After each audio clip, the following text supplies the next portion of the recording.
৬৫৪ কোটি টাকা দিয়ে বিশেষজ্ঞদের পরামর্শ উপেক্ষা করে ২০১৩ সালে সরকারের নিজস্ব অর্থায়নে অনেকটা একগুঁয়েমি করে কেনা হয়েছিল ২০ সেট ডেমো ট্রেন। বলা হয়েছিল প্রতিটি কোচ ৩৫ বছর সেবা দেবে। ওয়াগনের বয়সসীমা ৪৫ বছর আর ইঞ্জিনের ২০ বছর। বাস্তবে দেখা গেল সবই ফাঁকা বুলি। ১০ বছর যেতে না যেতেই সবগুলো ডেমো ট্রেন অনেকটা পরিত্যক্ত অবস্থায় পড়ে আছে রেলওয়ের শেডে। ১৯৫৩ সালে যুক্তরাষ্ট্র থেকে কেনা ইঞ্জিন এখনও দিব্যি চলছে। ৮০ দশকে জার্মানি থেকে কেনা কোচ দিয়ে এখনো পারাপার হচ্ছে যাত্রী। কিন্তু ২০১৩ সালে শত বিরোধিতার মুখে চীন থেকে আনা ২০ সেট ডেমোর একটিও এক দশকও চলেনি। দুই দিকে দুটি ইঞ্জিন, মাঝখানে কয়েকটি কোচ মিলে হয় ডেমোর একটি সেট।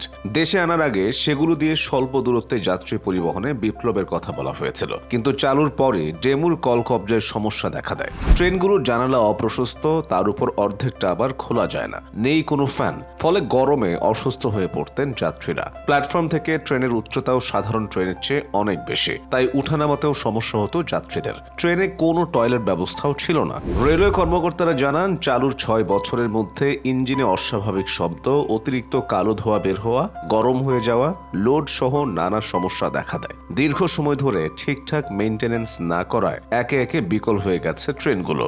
যদিও কেনার সময় রেলওয়ের যুক্তি ছিল দুদিকেই ইঞ্জিন থাকায় ডেমো ট্রেনের আলাদা ইঞ্জিন দরকার হবে না, বডি হালকা হওয়ায় জ্বালানিও লাগবে কম, সহজে গতি ওঠানো নামানো যাবে, ঝাঁকুনি হবে কম। মূলত ট্রেনটি শীত প্রধান দেশের জন্য তৈরি করা এবং বাংলাদেশের জন্য উপযোগী নয় বলে সে সময় সংশ্লিষ্টরা প্রকল্পটির প্রবল বিরোধিতা করেন। গণমাধ্যমেও এ নিয়ে প্রচুর সমালোচনা হয়েছিল। তবু প্রকল্পটি পাশ হয়। ডেমো কিনতে প্রায় ৫০ লাখ টাকা ব্যয় করে ৮ কর্মকর্তাকে চীনেও পাঠানো হয়, যাদের দায়িত্ব ছিল এই ট্রেনের কার্যকারিতা ও অন্যান্য বিষয় দেখে আসা। ৬২০ কোটি টাকায় কেনার পর ডেমো দিয়ে প্রায় ১ কোটি যাত্রী পরিবহন করা হয়েছে। টিকিট বেচে আয় হয়েছে মাত্র ২২ কোটি টাকা। বিপরীতে মেরামত ও জ্বালানিতেই খরচ হয়েছে প্রায় ৩০ কোটি টাকা। কর্মীদের বেতন ভাতা আলাদা হিসাব। চুক্তি অনুসারে ট্রেন ছাড়াও ১৯ ধরনের প্রধান যন্ত্রাংশ, ৩৭ ধরনের সাধারণ যন্ত্রাংশ, ১৩৭ ধরনের রক্ষণাবেক্ষণ যন্ত্রাংশ এবং ৩৭ ধরনের সরঞ্জাম, টুলস ও মেরামত কাজে ব্যবহৃত যন্ত্র দেওয়ার কথা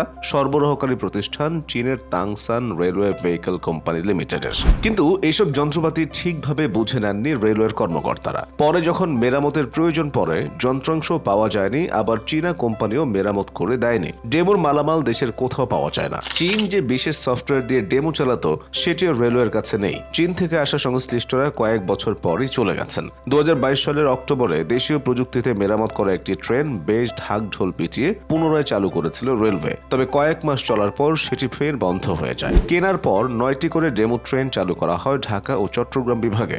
ঢাকার সবকটি এখন নষ্ট। চট্টগ্রাম বিভাগে সচল রয়েছে কেবল একটি ট্রেন, যা চট্টগ্রাম নাজিরহাট রুটে যাত্রী পরিবহন করে থাকে। সেটিও একদিন চললে ২ দিন বন্ধ থাকে বলে জানান সংশ্লিষ্ট যাত্রীরা। এর বাইরে লালমনিরহাট রেলওয়ে বিভাগে চালু করা ২টি ডেমো ট্রেনও অকেজো এখন।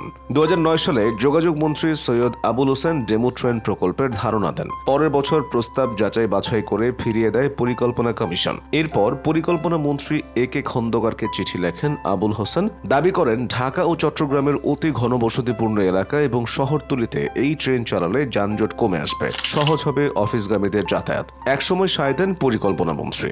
দরপত্রে অংশ নেয় ৩টি প্রতিষ্ঠান, চীনের সিএসআর জিয়াং এবং তাংসেং রেলওয়ে ভেহিকল কোম্পানি, আর ইন্দোনেশিয়ার পিটি ইনকাও। জিয়াং ও পিটি ইনকাকে অযোগ্য ঘোষণা করা হয়। ফলে আবার দরপত্র ডাকার কথা ছিল, কিন্তু তাড়াহুড়া করে কাজ দেওয়া হয় চীনের তাংসেনকে। ট্রেনগুলো অচল হয়ে পড়ার পর আবুল হোসেন আর মন্ত্রী ছিলেন না। মৃত্যুর কিছুদিন আগে এ নিয়ে সাংবাদিকরা প্রশ্ন করলে তিনি বলেন, আমি শুধু বাস্তবায়নের উদ্যোগ নিয়েছিলাম, কারিগরি দিক দেখার দায়িত্ব রেলওয়ের কর্মকর্তাদের। এই বলে নিজের দায় অস্বীকার করে গেছেন তিনি। সঙ্গে দাবি করেন, বিশ্বজুড়ে ডেমো জনপ্রিয়, সেজন্য সরকার কেনার সিদ্ধান্ত নেয়। চীনা কোম্পানি থেকে যন্ত্রাংশ এনে আবার ডেমোগুলো সচল করার প্রস্তাব দেয় রেলওয়ে, কিন্তু কোম্পানিটি কোনো গ্যারান্টি দেবে না। আর মেরামত করলে কতদিন চলবে এমন গ্যারান্টি না পেয়ে লোকসানি প্রকল্পে আবার বিনিয়োগ করতে রাজি নন বর্তমান রেলমন্ত্রী মোহাম্মদ জিল্লুল হাকিম।